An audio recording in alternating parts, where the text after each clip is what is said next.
Happy Tuesday, everybody. This is late. This was supposed to be released yesterday, but I did that on purpose because today is actually my birthday. Woo, yeah, it's pretty cool. And I got myself a little present, and it's sweet. But that brought up a point of what to do when you want to impulse buy something or when you have gear acquisition syndrome. So we're going to talk about that. So let's go.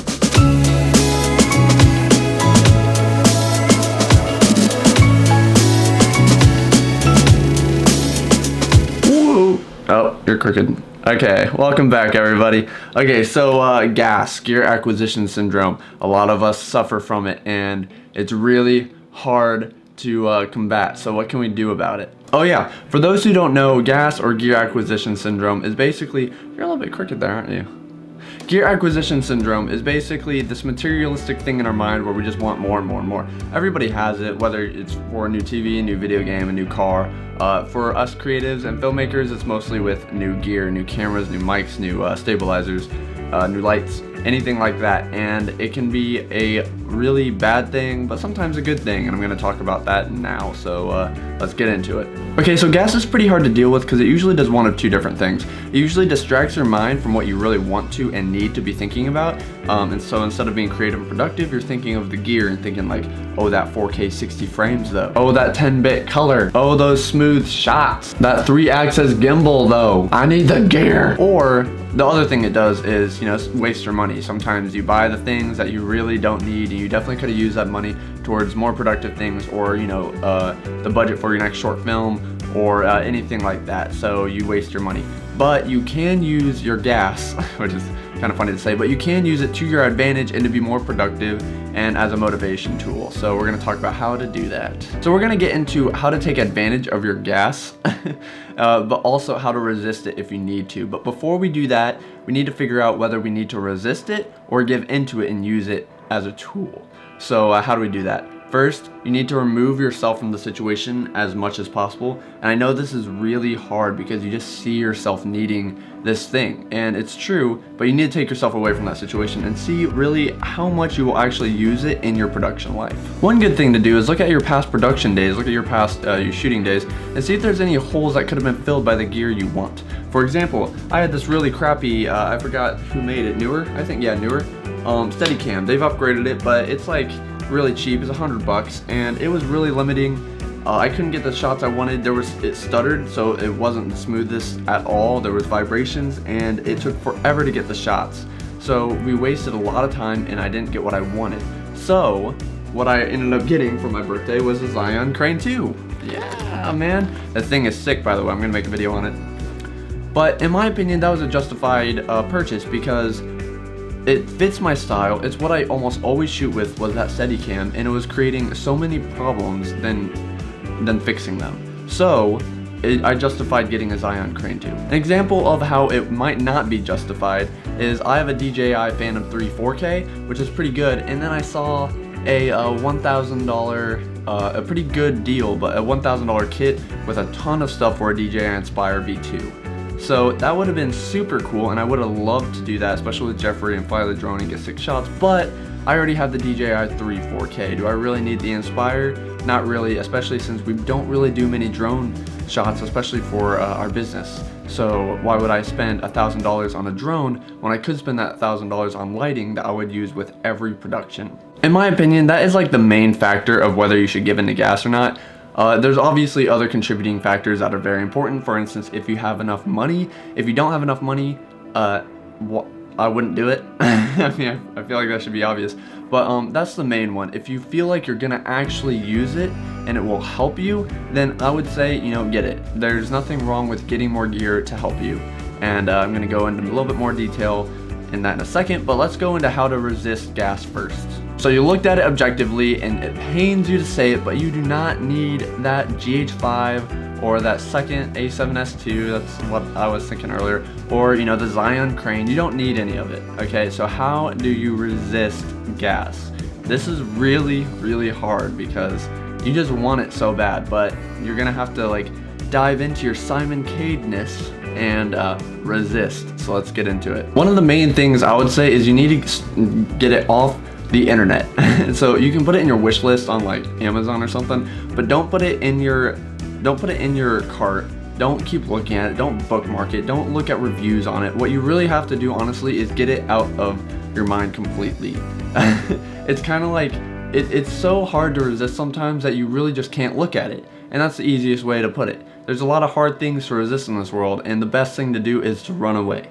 So you should probably do that. That's honestly the best thing you can do. It's really hard, especially since it's always there kind of on the internet, but really you should just run away, far away, like all the way over there. Because if you know you don't want it, but you really want it, then you don't need it. You shouldn't get it. You should get it later if you can. But right now, don't do it. So run away. Another thing you can do as like an exercise is look at the money, okay, that you would spend on that piece of gear, and just look into other gear, honestly, because you know what? Buying gear isn't a bad thing. So if you're gonna spend, you know, $1,000 on the Mavic and you barely ever do drone stuff and you don't see yourself ever needing to do drone stuff, right?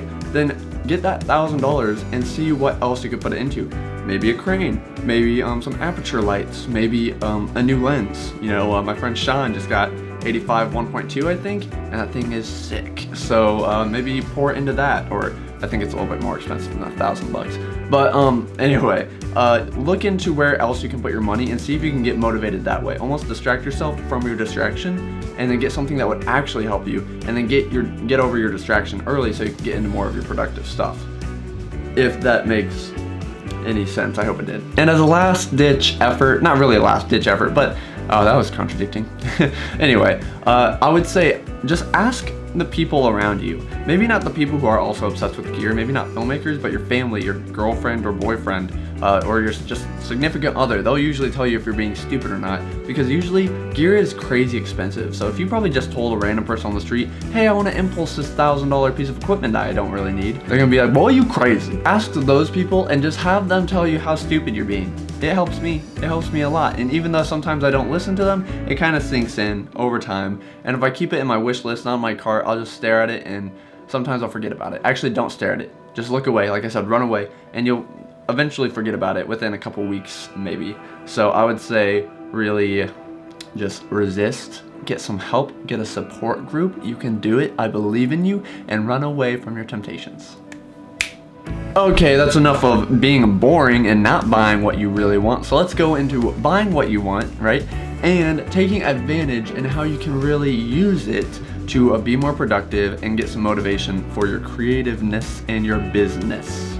First thing is actually kind of feels bad, because you know what? You're gonna have to resist again. Do not buy it if you want to be productive and use it as a tool. What you should do, right, is put it in your cart if you want, or your wish list, but make sure that you do not buy it until you reach a goal that you're putting down. So it's the basic, put a goal down, reward yourself. But this is more than a reward of, you know, a piece of cake after your workout. This is like a big reward because you're really wanting this thing. So really try to get another booking for a wedding business. Try to get, you know, all your backlog done. Try to, you know, finish a couple of scripts and get the pre-production down for your new short film. Really find a big goal that you can really go for, or that you're lacking motivation for, and use this as a tool to really push yourself into doing what you need to do. And lastly, here's the good side effects of giving into your gas. It can really be motivating. It can really help, actually, because here's the thing.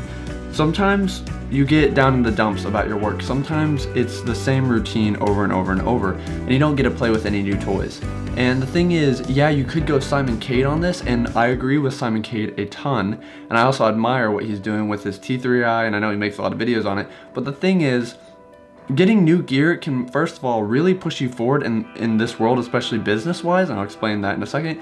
And it can really motivate you, because, for instance, I feel down in the dumps about this stupid thing. This thing sucks, and it got to the point where I didn't want to really shoot with it.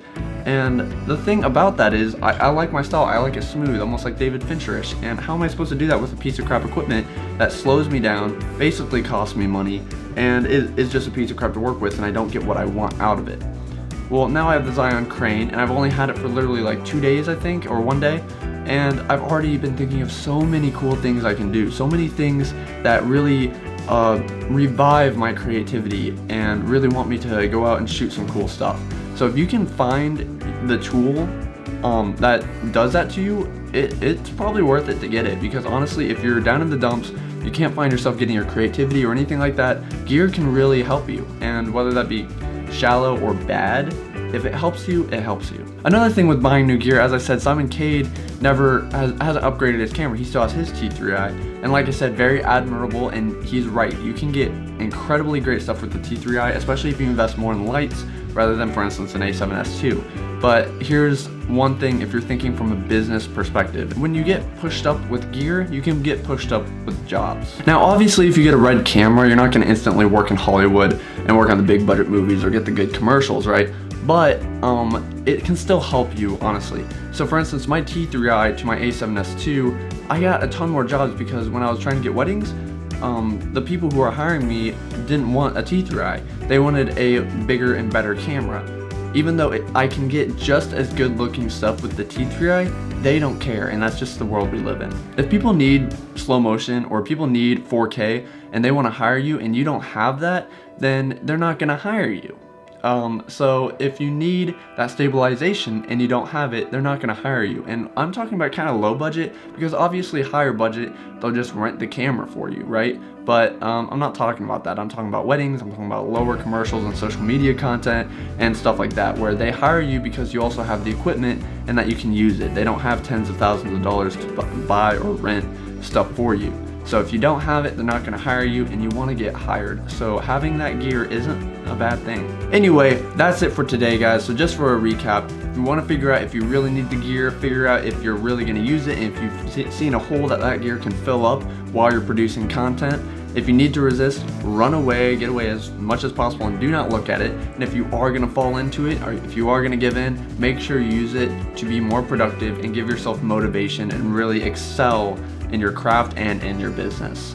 Anyways, guys, if you have any questions, comment them down below. I'd be glad to answer them. If you liked it, then please like it and subscribe. I'm putting out content every week, so I can't wait till next video. So I don't think I have anything else to say. So, oh, wait, yeah, there's no Medium article about this subject yet, but there will be in a little bit. I have to write it or finish it. So that'll be linked down in the description when ready. So by the time you're watching this, it'll probably be down there. So check it out. Anyway, I think that's all I had to say. See you later. Can't wait till next video. Have a good week.